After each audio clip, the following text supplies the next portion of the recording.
মহাভারত শ্রবণকারী সকল ভক্তমণ্ডলীকে রইল আমার সশ্রদ্ধ প্রণাম। পূর্ববর্তী আখ্যানে আপনারা শ্রবণ করেছেন উতঙ্ক মুনি এসছেন মহারাজ জন্মেজয়ের নিকট স্মরণ করিয়ে দেওয়ার জন্য যে তার পিতার বৈরী শত্রু হলেন তক্ষক নাগ।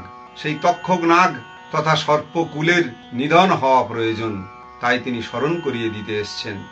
রাজা জন্মেজয় তার মন্ত্রীগণকে জিজ্ঞাসা করছেন যে সত্যিই কি তক্ষকই তার পিতার মৃত্যুর কারণ?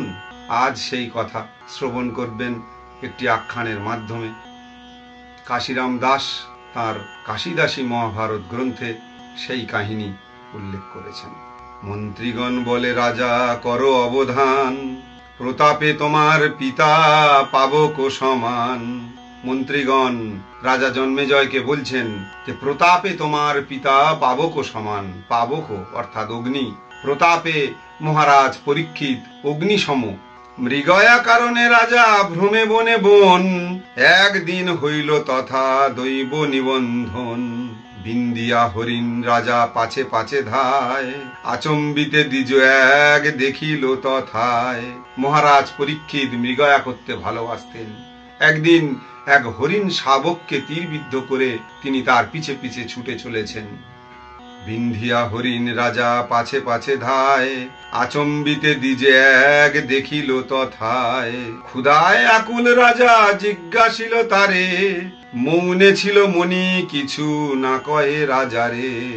আর এই হরিণের পিছে পিছে ছুটে চলেছেন, আর হরিণটি গিয়ে বনের মধ্যে প্রবেশ করেছেন। এমন সময় তিনি দেখতে পেলেন এক মুনি মৌনব্রতে তিনি রয়েছেন। যেহেতু তিনি মৌনব্রতে রয়েছেন, তিনি কোনো কথা বলছেন না, কিন্তু রাজা মুনিকে জিজ্ঞাসা করছেন সেই হরিণ সম্পর্কে।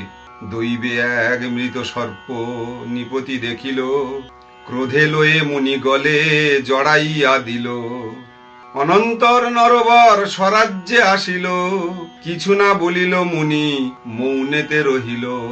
মুনি কোনো কথা বলছেন না দেখে রাজার মনে ক্ষোভ তৈরি হলো। তিনি সেই রাগে সামনে এক মৃত সর্প দেখতে পেয়েছিলেন, সেই মৃত সর্প নিয়ে মুনির গলায় জড়িয়ে দিলেন এবং তিনি তার রাজ্যে ফিরে এলেন। তিনি তার পরবর্তী ঘটনা জানতেন না।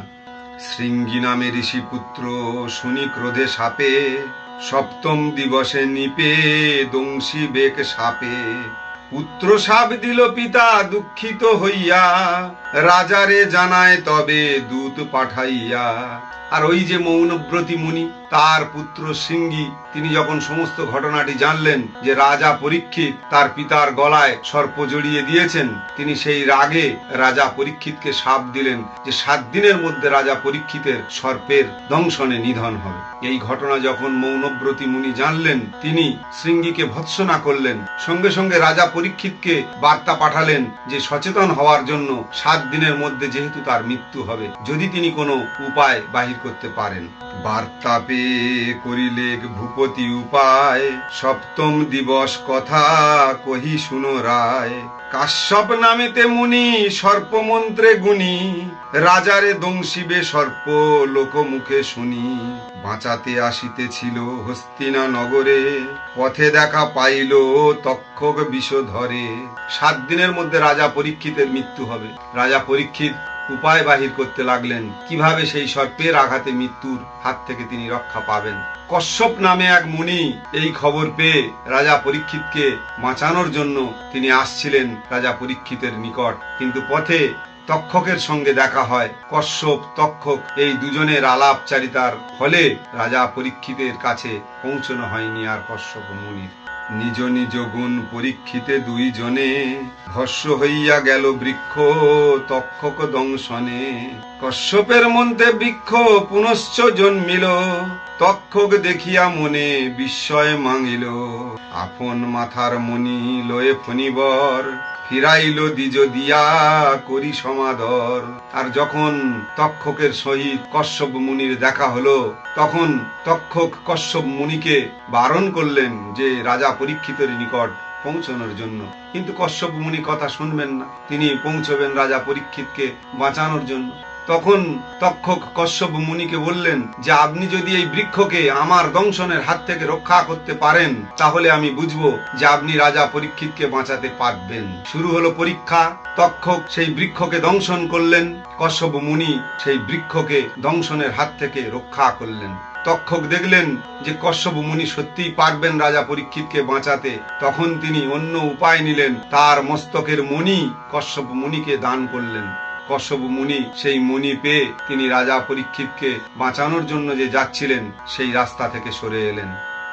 রাজা পরীক্ষিতকে দংশনের জন্য এগিয়ে চললেন তক্ষক সর্প।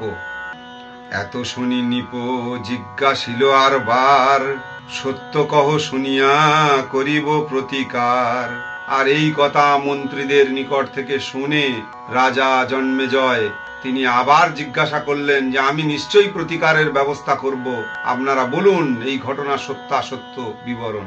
কাশ্যপে তক্ষকে কথা হইল যখন, এই সকল বার্তা শুনিলে কুঞ্জন। রাজা জন্মেজয় মন্ত্রীগণকে জিজ্ঞাসা করলেন যে এই কশ্যপ মুনি ও তক্ষক দুজনের মধ্যে যে বাক্যালাপ হয়েছিল সেই বাক্যালাপ শুনেছিল কে? মন্ত্রীগণ বললেন যে ওই যে বৃক্ষ যাকে দংশন করিয়ে পুড়িয়ে দেওয়ার ব্যবস্থা করেছিল তক্ষক সর্প, সেই বৃক্ষের উপরে এক দ্বিজ বাস করতেন। বৃক্ষ পুড়ে যাওয়ার সময় সেই দ্বিজও পুড়ে গিয়েছিল। কশ্যপ মুনি আবার বৃক্ষকে যখন পুনরুজ্জীবন দিয়েছেন তখন সেই দ্বিজেরও পুনরুজ্জীবন হয়েছিল। সেই দ্বিজ এই সমস্ত ঘটনা পুঙ্খানুপুঙ্খভাবে শুনেছেন এবং নগরের সমস্ত নগরবাসীকে এই ঘটনা বলেছিলেন। মন্ত্রীগণ বলে সর্প যে বৃক্ষ দংশিল, কাষ্ঠ হেতু সেই বৃক্ষে এক দ্বিজ ছিল।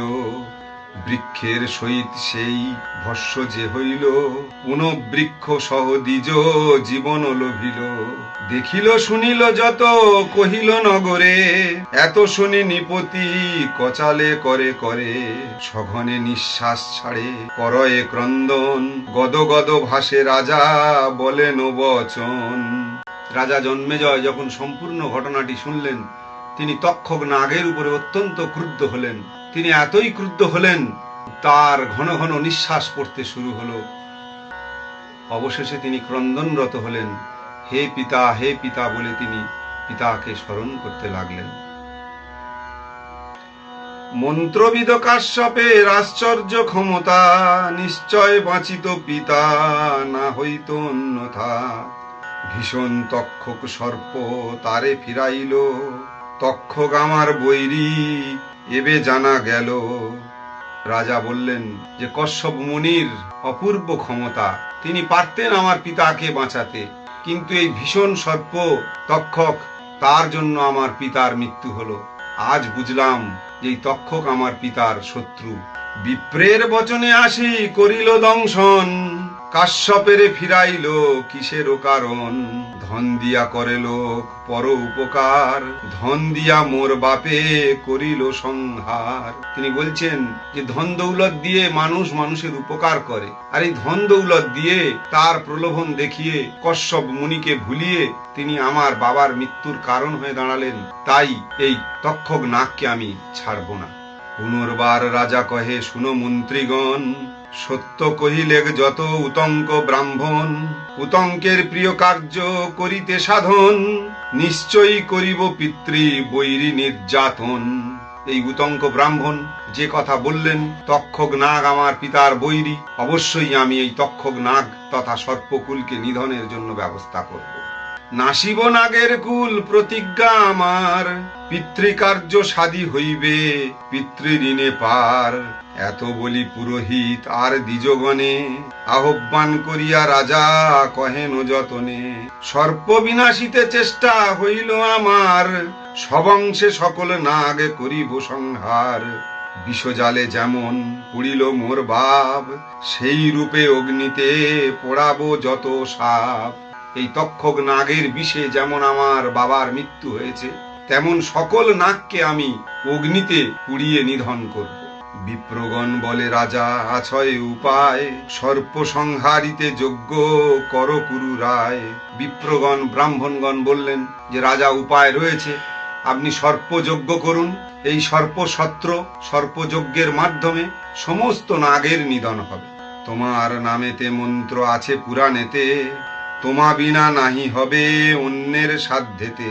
এত শুনি নরপতি আনন্দিত মন, আজ্ঞা দিল মন্ত্রীগণে যজ্ঞেরও কারণ। পাইয়া রাজার আজ্ঞা যত মন্ত্রীগণ, যজ্ঞের যতেক দ্রব্য আনিল তখন।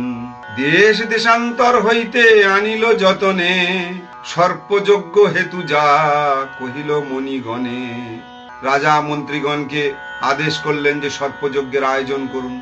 মন্ত্রীগণ সর্পযজ্ঞের সামগ্রী বিভিন্ন দেশ দেশান্তর হতে সংগ্রহ করলেন। সংকল্প করিল রাজা শাস্ত্রের অভিধান, শিল্পকার যজ্ঞস্থান করিল নির্মাণ।